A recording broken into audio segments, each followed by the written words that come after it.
Hello and welcome to the American Cinema Foundation Movie Podcast. I am your host, Titus, and today I am joined by Molly Mcgrath for a conversation on Kurosawa's Rashomon. Molly, thank you for joining me. It was Thank you a for having me. thrill for me to read your essay on Kurosawa's Rashomon. It's astute, it pays attention to details, and it has such a nice way of bringing things together. It has sent me thinking more than once, and I'm happy that by the accident that we both write for Law and Liberty, I was able to get in touch with you, and we can now do a podcast, if not more in future, on Kurosawa. But first of all, of course, please introduce yourself for our audience. Yes, thank you for having me. My name is Molly Mcgrath. I teach philosophy at Assumption College, and I also run the honors program there. And I also occasionally write a movie review for Law and Liberty. I fully recommend them. After reading that one, I've been following your essays with quite some attention, and there's more than one movie I went to see just to see how I think about it in relation to how you think about it. And as a moviegoer, it's a delight to be able to share in somebody else's thoughts and to discover things in this way. So I hope that we will be able to shed some light on Rashomon, which was a very famous movie. It came out in 1950. It was one of the early times Kurosawa was nominated for an Oscar, and it was one of the early masterpieces of Kurosawa, who has got to be the most famous Japanese director in perpetuity.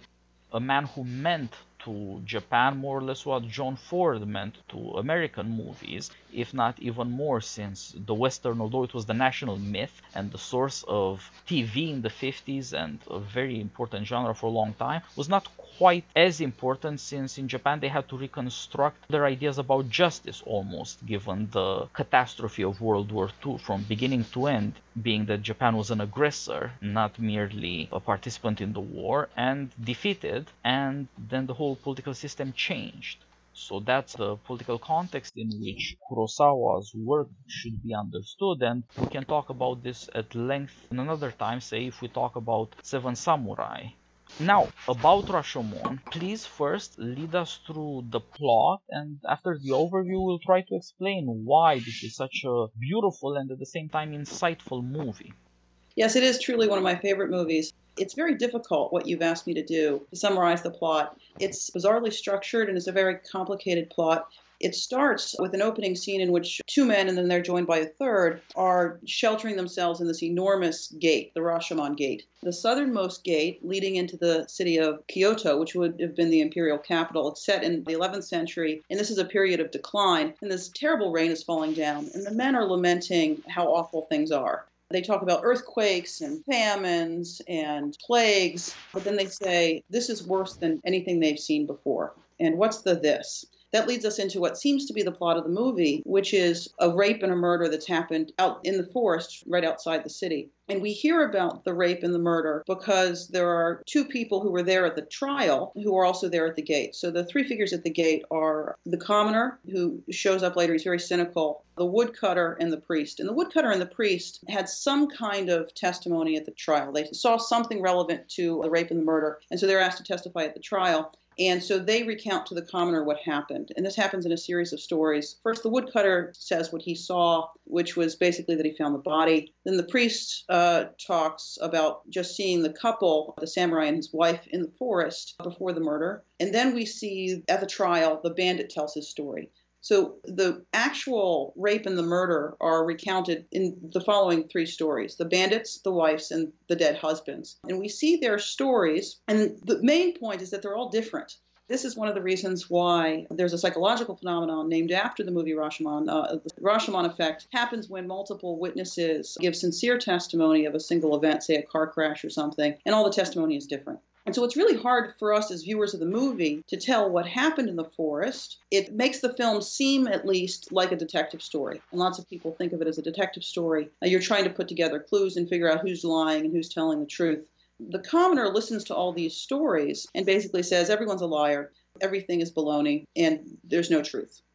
So I think it would be best to go through the accounts and think about them for the benefit of our audience, try to give a sense of both the accumulating strength of the story unfolding and the power of various details to shed light on the problems that Rashomon is dealing with. And it's hard, of course, to do this because it's very hard to keep the whole in mind while pulling at this or that thread in what is, as you said, a rather complex weaving. It's fully understandable why people think it's a movie about cynicism or relativism or pessimism about the possibility of truth-telling and justice for human beings.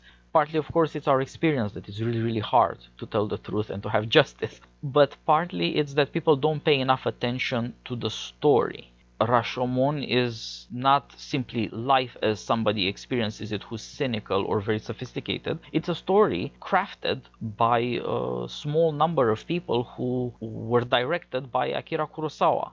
It is perfectly possible that he got a better idea and he worked it out better than, say, many other people, including many people who love the film and misunderstand it, can themselves have.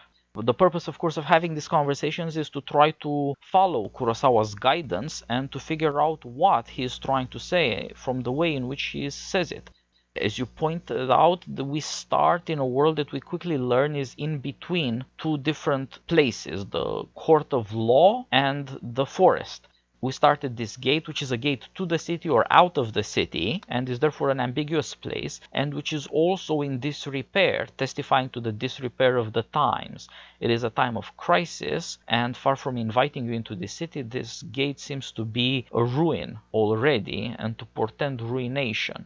And here we see these two men who we learn are witnesses in a criminal lawsuit, one a priest, one a simple woodcutter from the area, who are lamenting this one case of murder and rape worse than all the catastrophes, natural and political, of a time full of catastrophes apparently. And so you begin to pay attention. What could be worse than all these horrifying things?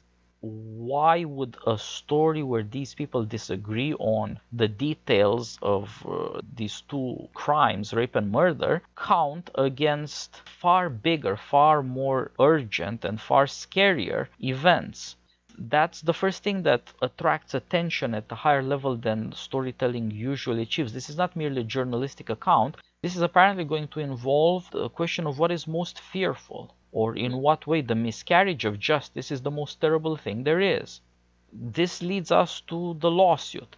We know that violence happened, and it happened somewhere out of the city in a forest, in a natural setting. And we know that the priest saw the samurai traveling with his wife before violence took place, and that the woodcutter saw the dead samurai at the end and reported it to the authorities after violence happened. The act of violence itself, which is the subject of the criminal lawsuit, is shrouded in mystery. There are two witnesses. There's Tajamaru, the thief, brigand, murderer, and there is the wife of the samurai, who both appear in the lawsuit. But are they reliable? They tell different stories. Now, Yes. you would naturally assume the woman is likelier to tell the truth since the other guy is an admitted criminal and murderer.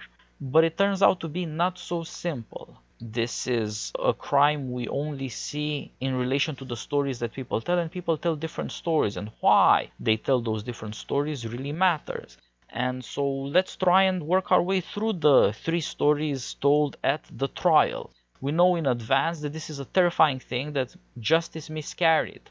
The court of law fully intended to do justice. The woodcutter did his part for justice and reported seeing the dead samurai and led the authorities to it. The police did their part and they captured Tajamaru and brought him to justice, and they also found the samurai's wife who had run to a Buddhist temple. And the law is now doing its part in terms of investigation and punishment in a court. So far, so good. Everything seems to be working out, except that the result is apparently shocking to people at the trial, the woodcutter and the priest. So let's see how we ended up with all these good intentions and everybody doing their part. We ended up nevertheless with a catastrophe. So first of all, what does Tajamaru say about what he did? Mm-hmm. Well, let me say why I think the men think this is more terrifying than, say, plagues and famines. Because what happens at the trial with these three stories being told reveals the structure of the human soul. And if that is the whole picture of the human soul, then we really have no chance to face those other kinds of tragedies like famines and plagues. So the first eyewitness testimony given is the bandits. Tajamaru is his name, played by this fantastic actor, Tajiro Mifune. he tells the story that he's lying there and he looks very much like an animal. And he likes to scratch himself and he's sweating. He's in the forest and he sees this woman pass on a horse. The horse is being led by her samurai husband. And he just gets this glimpse of her face and her ankles, basically, and animal emotions erupt. He decides he's going to rape her, and that involves tricking her husband. So he runs up to the husband and says that he found some kind of stash of old treasures and that he would split it with the husband. And the husband's greed, therefore, is what drives him to do something imprudent, which is to trust this awful-looking guy in the forest and leave his wife alone in the forest. And the promise is for this treasure, according to Tajamaru, is swords and mirrors. And I find that kind of interesting. I think one of the things that's going on is in the movie, it's made clear to us that we have to choose between mirrors, knowing ourselves honestly, and swords. There's something about the structure of human life told there. So the husband takes him up on his offer. Tajamaru tricks him to walk up the mountain where he basically gets mugged and tied up. And then he goes and gets the wife and brings the wife up to where the husband is tied up so that he can rape her in front of her husband.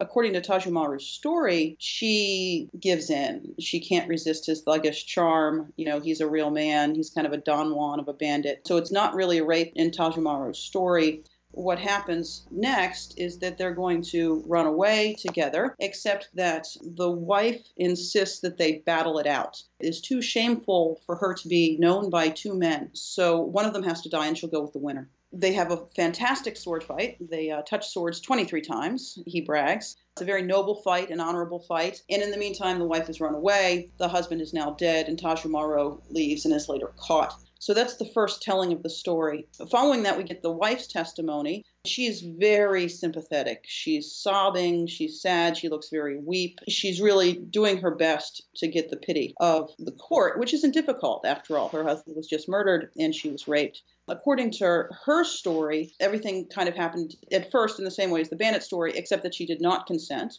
and that the bandit then runs off after the rape. The wife happens to have a dagger with her, and she unsuccessfully defended herself against the bandit with it. Her husband, the samurai, is tied up and looks at her with this awful glare, this unforgiving glare. She is now tainted goods, and he just kind of stares and stares. And there's this wonderful scene. She just goes progressively mad in about 30 seconds, and then she says to the court that she must have fainted, and she woke up, and the dagger was in her husband's chest. So now we have the bandit who's taken credit for the murder and the wife who is taking credit for the murder. And both of them have done so in a way that fulfills the societal expectations for them. The bandit is very proud. He's a great bandit. He's a good fighter. As I said, Don Juan.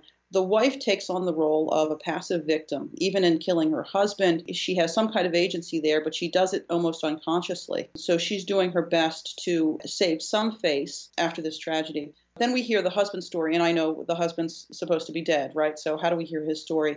It's told through a shaman, a medium, and we hear the husband's voice come out of the woman shaman's mouth. It's quite jarring. It's an incredible scene. And according to the husband, after the consensual sex, the wife wants to leave with the bandit because she's bored with her samurai husband. And the wife says to the bandit that she will leave, but then demands that the bandit kill her husband because she doesn't want to be known by two men. The bandit, disgusted, says nope and runs off. And now the wife is there and her husband knows he was just betrayed by her, not just sexually, but also that he was going to die at her boyfriend's hands. She runs off and he kills himself.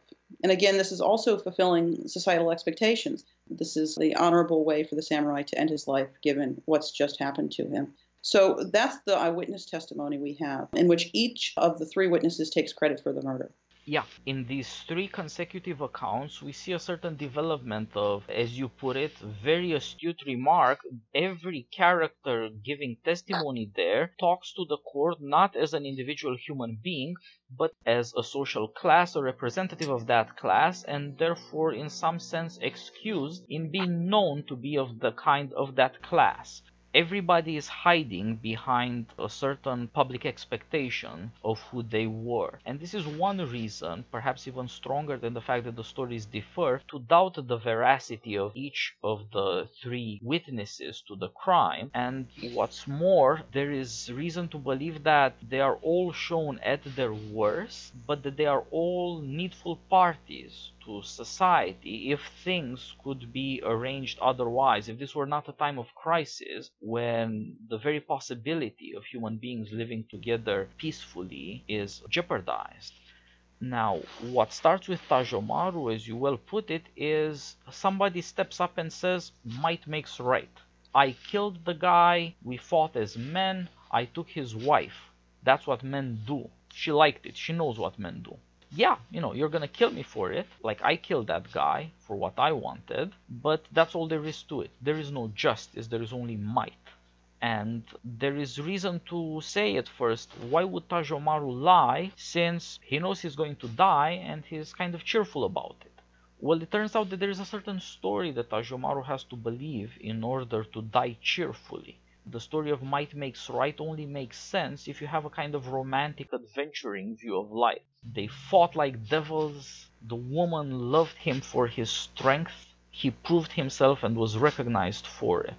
He has to have had the ability to live the good life as he sees it for him to be able to reconcile himself to his inevitable death in the court of law. But aside from the way that his own personality requires a certain story, there is also the challenge he presents to the court. Might makes right.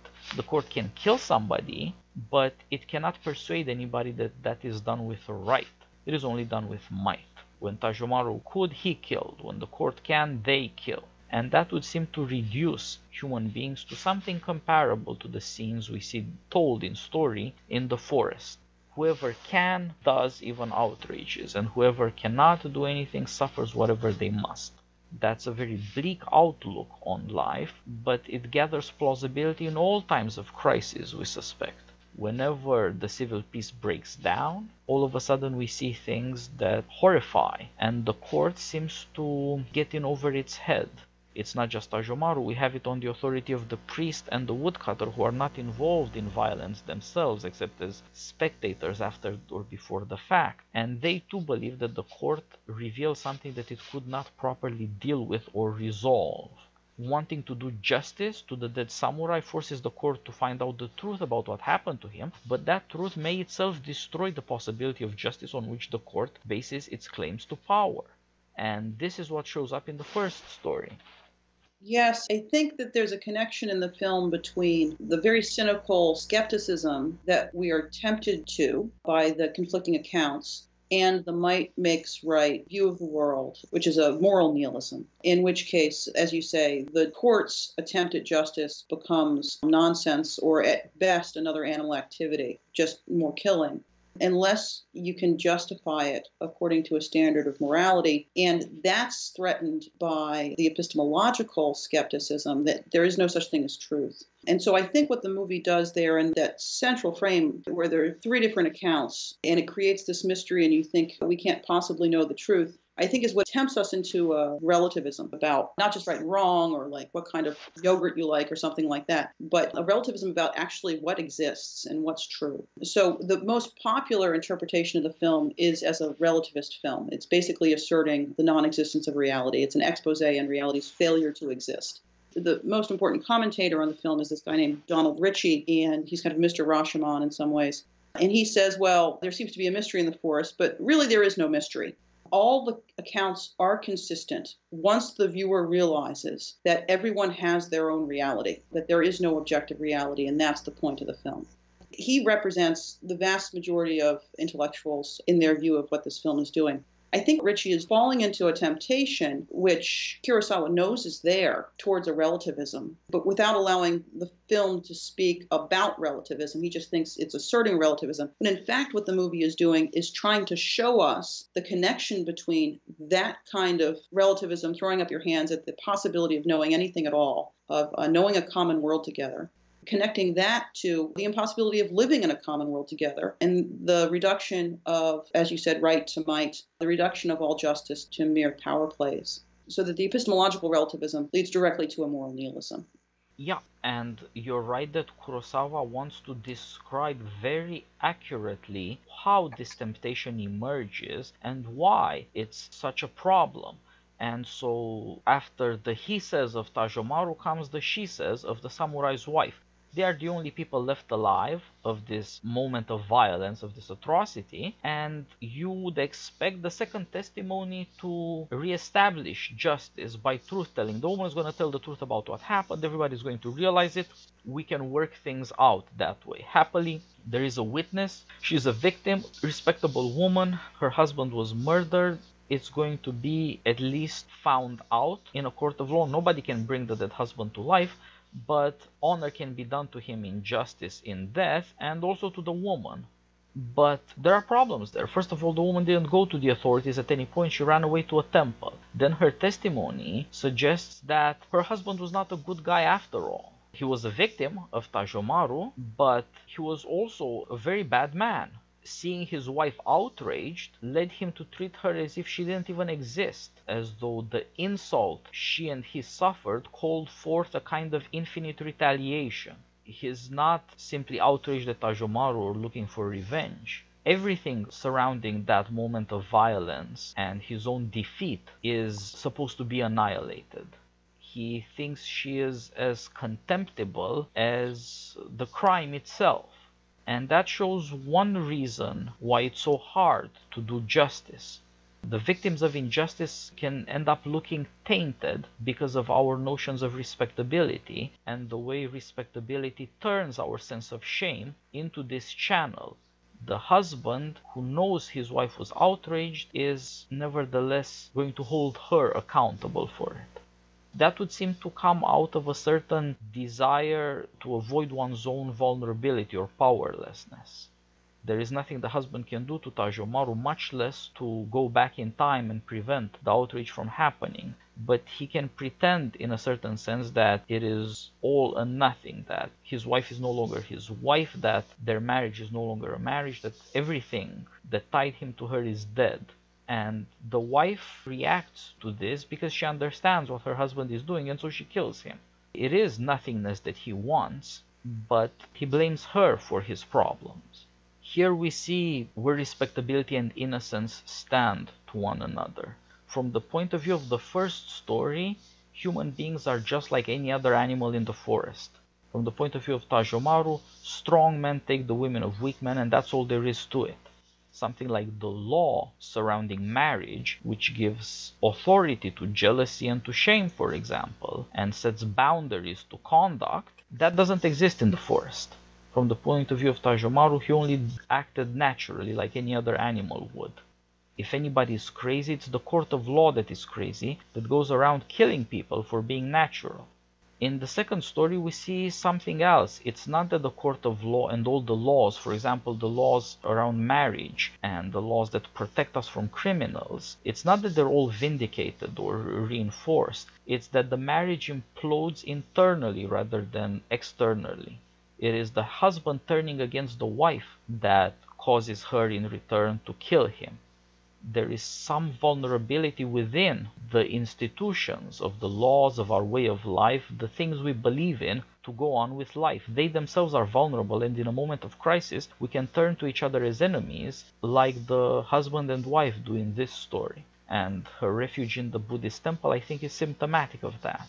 She's trying to run away from the world on the understanding that whatever she must have believed about civil society, to have lived and got married and traveled and so forth, is now at an end. She doesn't believe justice can be done either. She doesn't take the opinion of Tajamaru that might makes right, but she has learned that whatever strength there may be in the institutions of civil society, not even marriage can resist a crisis. And it is this transformation of friends into enemies that the second story is centrally about, I think. The woman can only react to her own violence by saying, well, she blacked out, she was insane, she didn't know what she was doing. That is the limit of human consciousness. And this would seem to vindicate Tajamaru, because he can murder with his eyes open. He doesn't pretend he doesn't know what he was doing. Thinks he can face up to something that decent civilized people like the woman he rapes, they can't. This is why a third testimony is called for, I think. The wife's testimony should have vindicated respectability, social class, the institutions by which we live, and should have led to summary doing of justice by execution to Tajamaru, and all would have been well that could still have been well after the samurai died. But the second story indeed strengthens the case of the relatives by showing the marriage implode from within and showing a sense of shame and the issue of respectability tear this marriage apart. Yes, I think that's right. The institution itself of marriage, which is one of the things of the city, is incapable of completely getting over certain natural forces. And the forces there are not only the power of the bandit, but also the shame and self-blame that victims of sexual assault feel, right? So that you see that in the wife as she goes crazy in front of her husband's eyes. And also the way that victims themselves can be blamed for being victims, because what that does is it destroys our vision, the way things are, the way we think they should be. It is right there for us, that once his wife is raped, he can no longer be the human being, and she can no longer be the human being that he believes that they're supposed to be. And so anger is if she symbolizes that, anger is directed towards her by him. So there's a failure of an institution of the city there, and it's driven by a certain force of the jungle. Yes, and this naturally leads to the strangest part of the movie, the medium, who is an old, weird-looking woman, giving testimony on behalf of the dead husband. This comes naturally out of our taking seriously what happens at this trial.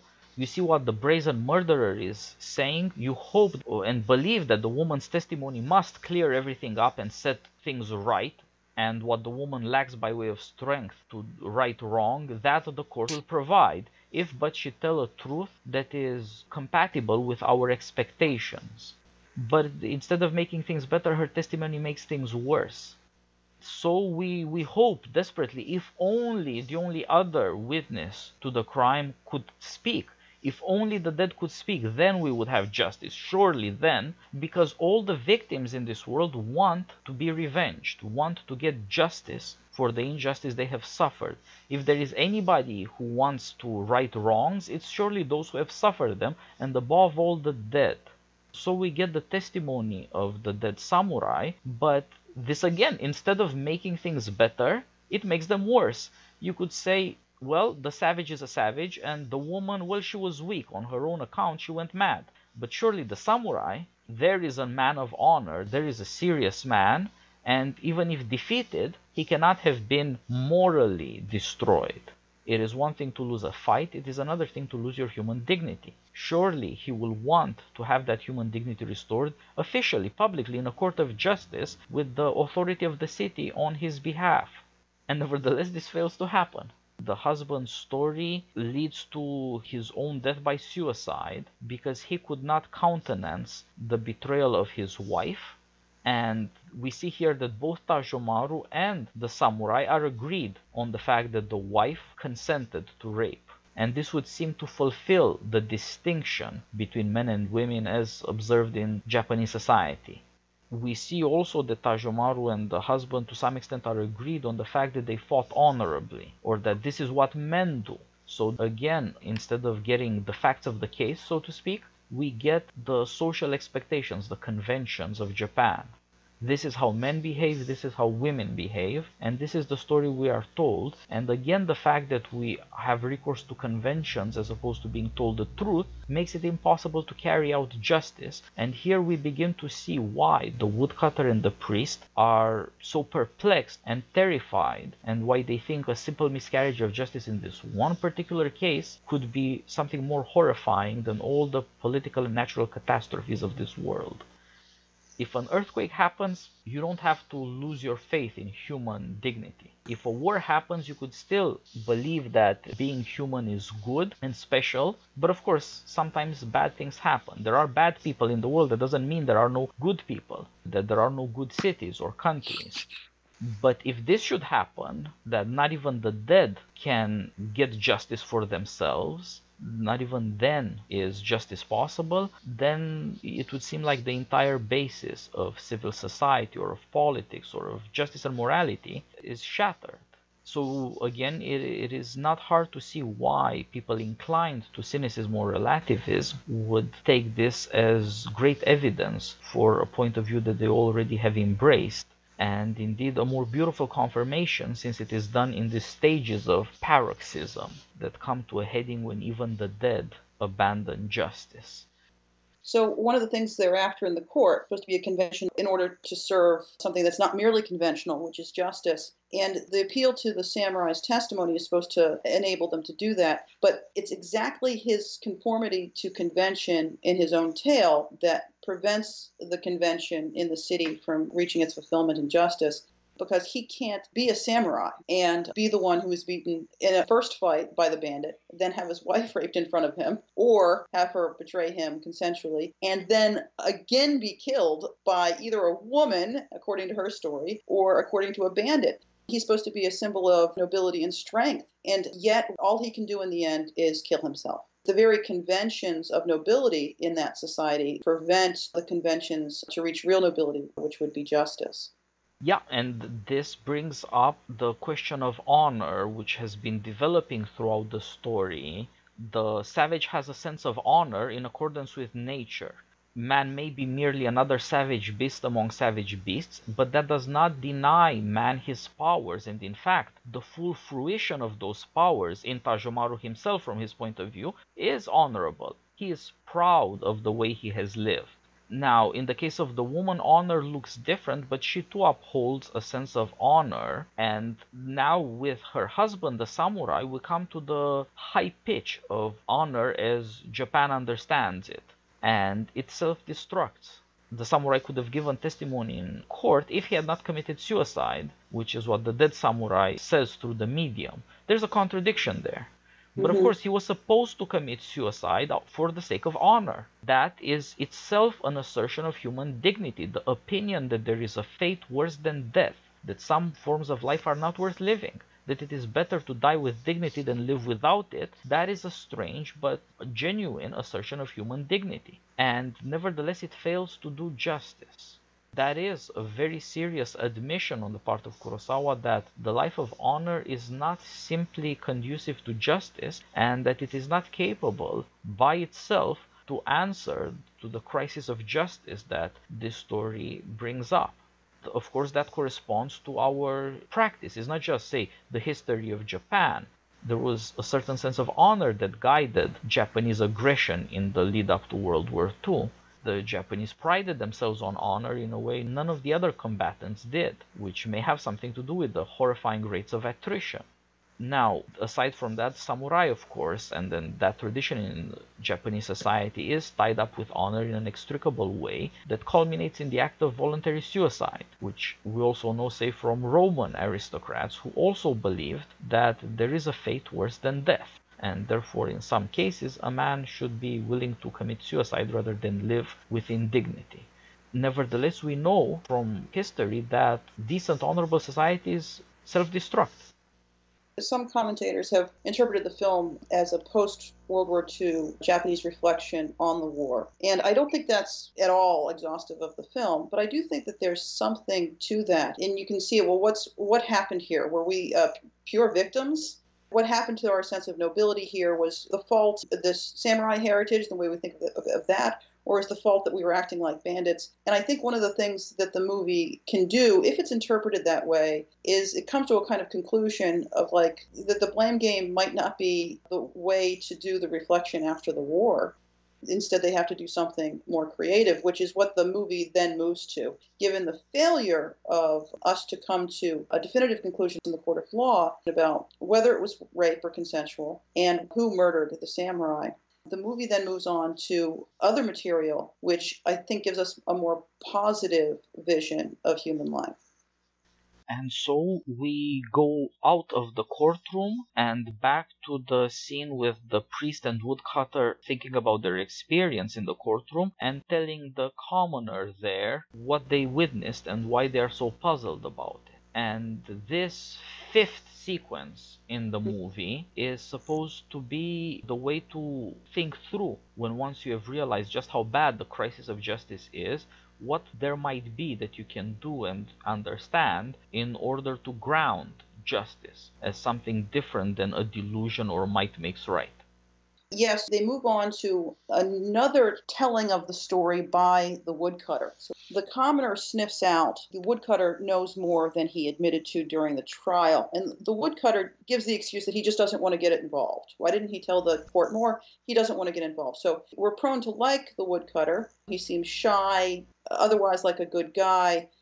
But we now know that he also has a serious problem with courage. So the woodcutter tells another story in which he actually showed up before the murder and hid on the corner of the forested area, watching in the clearing where the murder actually occurs. So he shows up, according to the second telling, right after the rape has occurred. The wife is sobbing uncontrollably. Tajamaru has fallen in love with her and is begging her. Mifune looks so cute and childlike even. He's fallen in love with this woman, is promising her a wonderful life, and she tears off the mask of convention, basically saying, as a woman, I'm required to act certain ways. I can't make a decision here. You guys never allow me to make a decision. Why don't you guys be men? You fight it out and I'll go with the winner. The men are humiliated by her. She just lays into their lack of masculinity, forcing them to fight. And when they do start fighting, it is a totally miserable fight. It's the Keystone Cops version of a samurai fight. They touch swords once, and then they otherwise just fall all over the place for about a 10-minute sequence before the samurai loses his sword in a tree trunk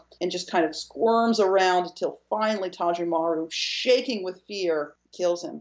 And so according to the woodcutter's second story, that's how it went down. And the whole time we're wondering whether she was raped or whether it was consensual, who killed the samurai and with what weapon, right? Because according to the samurai, he killed himself with a dagger, which is now missing. So one of the issues here between the commoner and the woodcutter is what happened to the dagger. The commoner can tell, because he's cynical, the woodcutter stole the dagger. You get this poor guy, and he sees a very valuable dagger with a pearl inlay, and the woodcutter confesses to stealing the dagger. So that's the woodcutter's second story. I think the most remarkable thing about that is, well, two things. The first is Aristotle tells us that human beings' character flaws get kind of projected onto other people, right? So that our character flaws are not just moral flaws, they're also epistemological weaknesses. There are things that we can't see in the world accurately because we are, say, greedy or chintzy, right? We can't see the true value of money. We can't understand human situations accurately because of those character flaws. And the woodcutter's character flaw is cowardice. He projects that onto all the other figures in the forest. All the other figures are cowardly. The supposed nobleman, the supposed Don Juan, wonderful swashbuckling bandit, they're cowards in the end. So we see the woodcutter undermining the whole possibility of strength and nobility in his second telling. And that's the second main point about the second telling of the woodcutter, is there is no nobility in that version of the story. In the three versions of the other eyewitnesses, there's nobility. It may be distorted and misplaced, but they're trying to maintain a sense of nobility and a sense of their own honor. And in the woodcutter's telling, that's all gone. Convention has been destroyed, and it's just all jungle. Yeah, this makes the ending of the story perhaps even more interesting. Up to now we have been given stories that had a kind of tragic dignity about them. There were very serious choices made by characters that literally tied up with life and death and what makes us who we are. Consensual sex is somehow tied up with our mysterious individuality. It is not something we share with all the other sexual animals, that is to say. Now, in this other case, what the woodcutter does seems to be, in a moment of total exasperation, to try to live out in a story the opinion that there's nothing ever worth dying for, that human beings are really petty, self-deluded creatures, that there's nothing dignified about being human. And this indeed has to do with his lack of courage. As you know from Aristotle, courage is the first of the virtues because it is about self-defense and therefore the assertion of one's own dignity, and can progress to assert the dignity of family, of country, of mankind as such. Lacking that is in a certain way lacking all the others too, or at least all the others involve courage at some level. In addition to that, I think the woodcutter has a guilty conscience because he knows he stole the dagger and he's trying to hide that from other people. But he has a guilty conscience about it. And one way to get out of a guilty conscience is to pretend like the entire world is awful, right? That there really is no such thing as good and bad. It relieves one's sense of guilt. And so I think Kurosawa is using the story to show us a connection between an excusatory moral framework in which we feel guilt and we want to get rid of it, and the adoption of a moral nihilism. Yeah, So you could say that moral nihilism comes in two varieties, active and passive. You could have a noble nihilism, and that to a large extent is what Tajamaru stands for. Savage, but he's proud of being savage, and he says, look at all the things you can do when you're savage. Life is great fun. But there is also this passive form of nihilism, which doesn't say crime pays, at least if you're strong enough. It says nothing's worthwhile.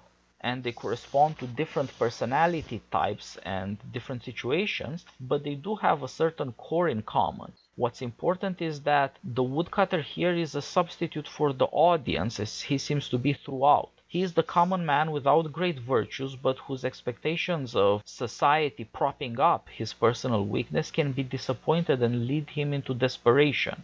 If indeed, as we have seen, more and more testimony, more and more sacred or honorable testimony leading to only a worse catastrophe for the cause of justice, then we might be tempted, as with our moral relativists or this woodcutter, to adopt the common or vulgar opinion that justice is a delusion and there isn't anything worth dying for, and therefore you shouldn't bother with the truth. If there is anybody in the story that corresponds to the sophisticated critics, it's this woodcutter.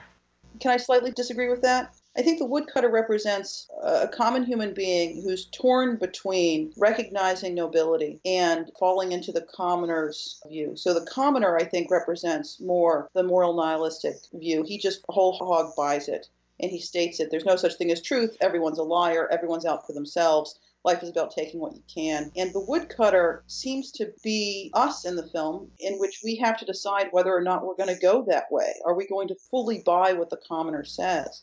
Yeah, so it seems like one view, that of Tajamaru, that might makes right, is brought out of the storytelling part about the court of law to the part that is actually performed between these three characters at the Rashomon gate. This commoner proceeds to steal the valuables from an abandoned baby they find. That is exactly what Tajamaru would do. So in about the last 10 minutes of the film, we hear a baby crying, and it turns out that someone had abandoned a baby inside the gate. The gate was enormous, right? And it's dilapidated, it's falling down. And a lot of people, Americans, watch this film and think, where the heck did the baby just come from? The gate itself had become, at this time of civilizational decay, a place where people would abandon corpses and unwanted babies. It's not as weird historically as it would be, for example, in our society. So they hear this baby, and the commoner runs over and starts taking the baby's stuff. It's wrapped in a kimono, and it has an amulet there to protect it, and the commoner wants to steal from the baby. And the woodcutter is indignant. So the woodcutter, again, is the hinge figure there. He's tempted by the commoner's view of the world, but when he sees what the commoner does, he's outraged. He's disgusted morally. And that's when the commoner confronts him and says, you're just like me. You stole that dagger. I know it. And the woodcutter, despite his attempt, his soul seems to be torn between the more nihilistic and the more noble. He is unmasked, therefore, as being like everyone else. And the commoner runs off with the baby's stuff. Yeah, a lot of the threads in the movie come together here. As I said, the commoner is another version of Tajamaru. On the level of common life, where there aren't these incredibly dramatic, almost mythical conflicts playing out, the view that might makes right looks like this. Of course he'll steal from a baby because he can. What's the baby gonna do to fight back? Because the baby is defenseless or innocent, it invites violence in this view. So that's what the commoner does, but what corresponds to the moral vices of the commoner is a certain intellectual astuteness. As you pointed out, he is the one who suspects the woodcutter and who brings out the moral depravity in him as well. And this is not merely a matter of disposition. Of course, he's disposed to suspect people of depravity because he is himself depraved. It also actually takes intelligence, paying attention to the story and noticing that there's a problem in the story. Whatever happened to that dagger? Which is itself, of course, worth talking about. And it would take some combination of the intellectual astuteness of the commoner and the moral indignation and willingness to act for the good of the woodcutter to make normal life bearable, perhaps even good. And this brings us to the woodcutter and his moral choice, which is one of only two moral choices performed.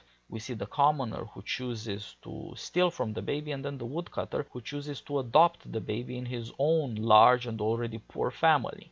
The stories that had been told in court, all of them had a certain tragic dignity.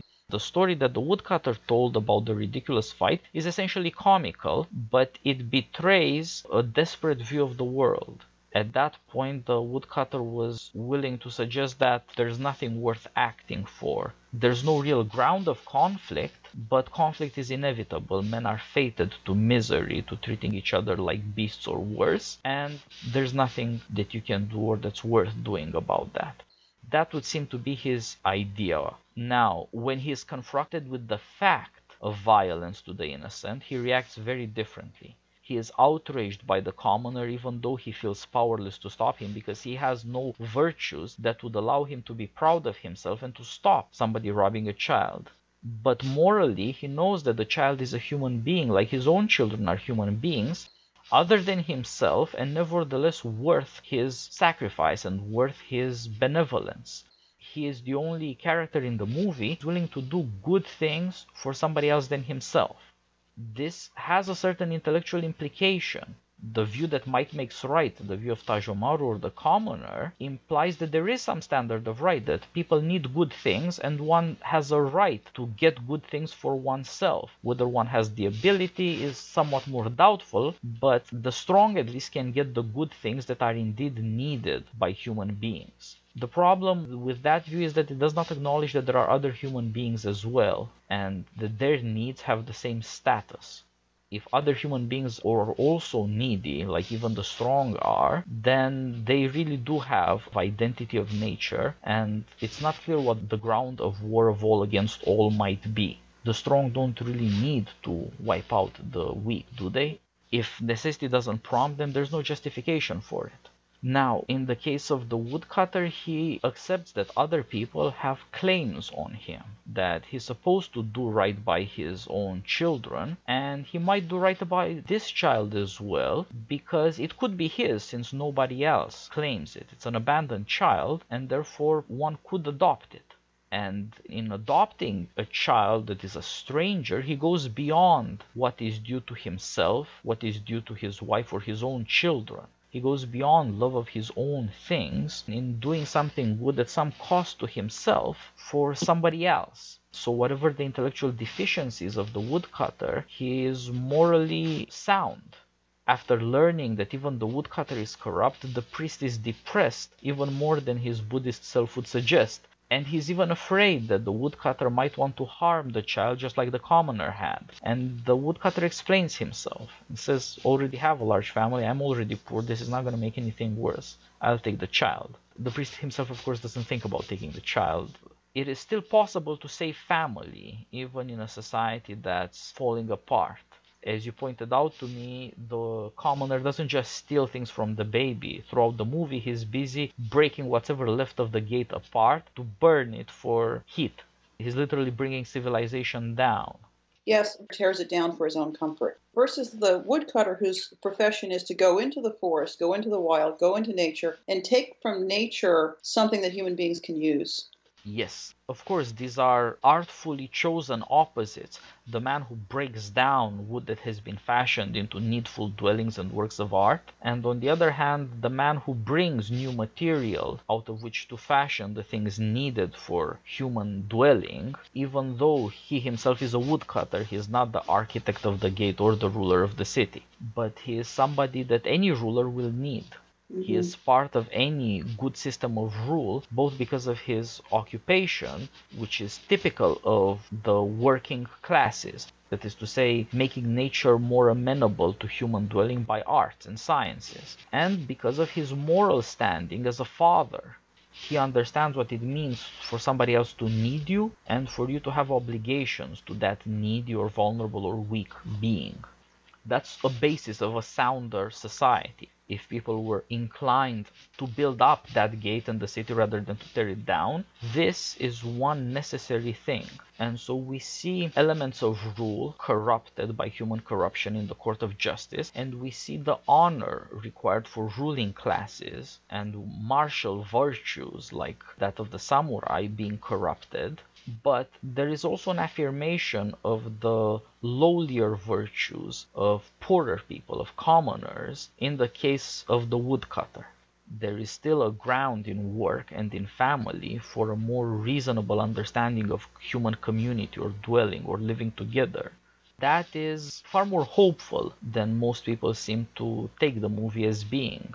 And there is further evidence for this view. This was the part of your essay on the movie that surprised me the most, since I did not know anything about the writing. So please talk a bit about the writer who inspired Kurosawa and how the movie is different from the stories it's based on. Yeah, well, let me first apologize for not knowing properly how to pronounce his name. The writer is Ryunosuke Akutagawa.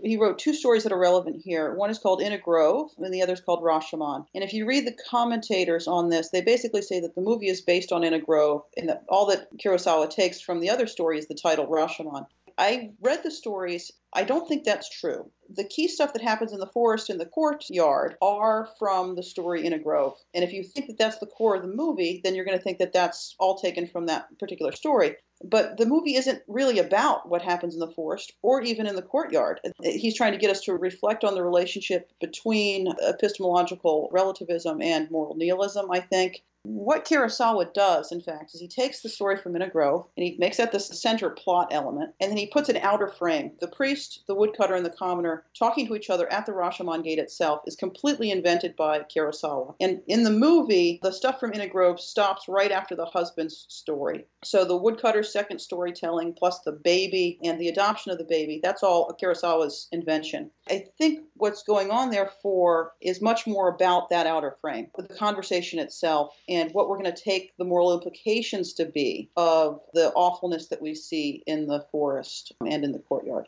How are we going to live as a response to the fact that human beings are, as a fact, often like that?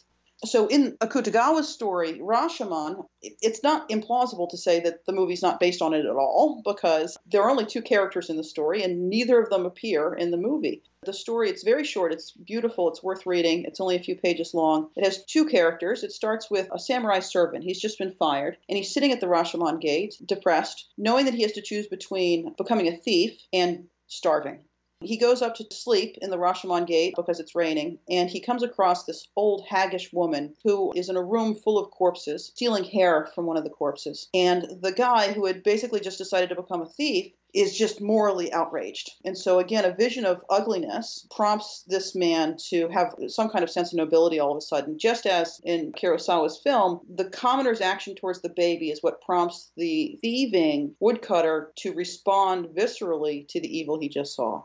Back to the Akutagawa story, the samurai servant sees this woman stealing hair from the corpses, and he confronts her. She's going to make a wig to survive. This woman, the corpse, she wouldn't care if I did this. She herself lied to survive. And you don't really have a choice. You have to do what you have to do in order to survive. And the samurai servant responds, "Are you sure? Well, in that case, I'm justified in." And he takes all of her stuff and kicks her and runs away. And that's the end of the Akutagawa story. It clearly is about the moral upshot of believing what the haggish woman believes. If you believe what she says, which is exactly what the commoner says in the movie, you will live like that. I think what Kurosawa is doing by naming the movie Rashomon, while taking none of the plot and taking none of the characters, is he's responding to Akutagawa's story, showing a different way that we could respond to the very same facts of human life. A hopeful response rather than a nihilistic response. Yes, instead of corpses, there is a living baby, and therefore Yes. our nature and the promise of a better future, innocence rather than decay. Instead of the samurai servant and the hag, you have these two characters, the commoner with his petty criminality and the woodcutter who in his pettiness nevertheless finds the shameful need to tell the truth and the courageous willingness to assume responsibility for yet another human life. What confronts us here is a basic view of necessity. Is it the case that the strong do what they can and the weak suffer what they must?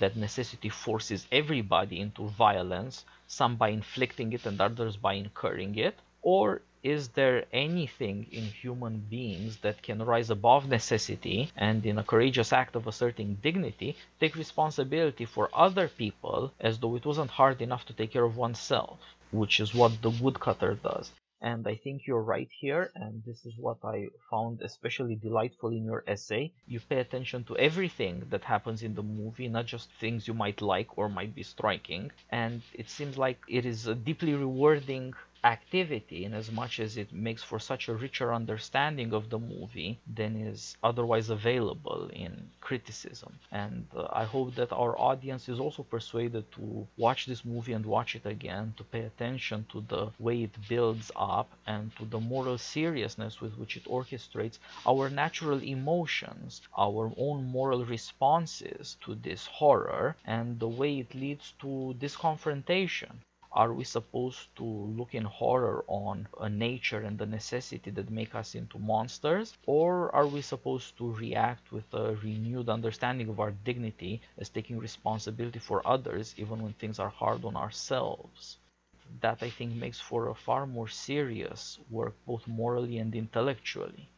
Yes, I agree. I think it's a wonderful film. Many people recognize it as an excellent film, but most of the interpretations, I think, get it exactly opposite to what the film actually teaches. The film is not relativistic, it's not nihilistic. If anything, it's more Augustinian, right? The difficulty of knowing oneself and of fathoming the depths of one's possible self-deceptions. You can't really get to the bottom of that. But what you can do, and the film really encourages you to do, is to be honest with oneself about oneself, to be honest with others, and to take up burdens even beyond one's obligations.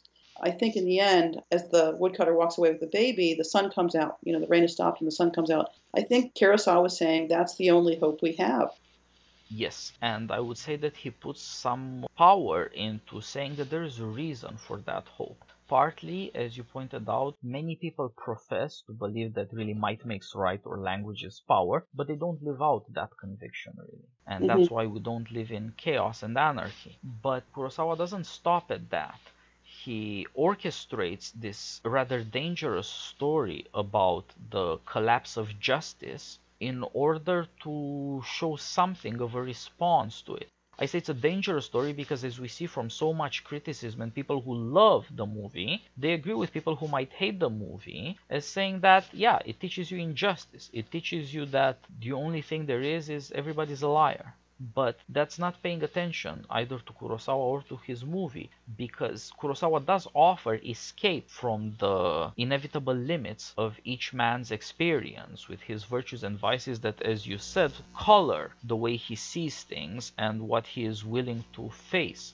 Kurosawa's movie itself forces us to confront several different perspectives, several different human types, and each one of their specific weaknesses. And in doing so, educates about what kind of human beings are there, what is good and what is wrong in them.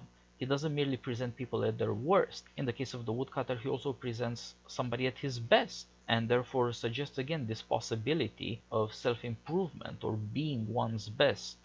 It's not merely that he shows different perspectives and therefore shows that there is a standpoint exterior to any given subjective view, but he also suggests that this is the task of the poet, to make it bearable for people to confront the most terrifying questions of justice and to bring them to a reasonably hopeful conclusion. That is to say, a conclusion that admits how much injustice and misery there is for human beings, and nevertheless points to those signs of hope that we also know to be true from experience. Yes, I agree completely. Molly, thank you so much for joining me. I have learned much from your essay, and it has guided me in my thinking on how Kurosawa orchestrates the question of natural right. Is there anything except our conventions and our self-serving delusions? I think we're agreed that he is saying, yeah, there is if you pay enough attention, but of course it's easy to see why people might miss it, since they themselves might be tempted to believe that might makes right. Reading your essay, I was thinking about my own Kurosawa favorite, Seven Samurai, which orchestrates the question of justice and the defense of the common people and the destruction of nobility, all the themes of Rashomon, from a very different point of view, and perhaps we should discuss that when we next have an opportunity to talk. I would love that very much. Thank you so much. It has been a learning experience, and I am pleased to be able to share what I've learned with our audience. And meanwhile, all the best. You too. Thank you.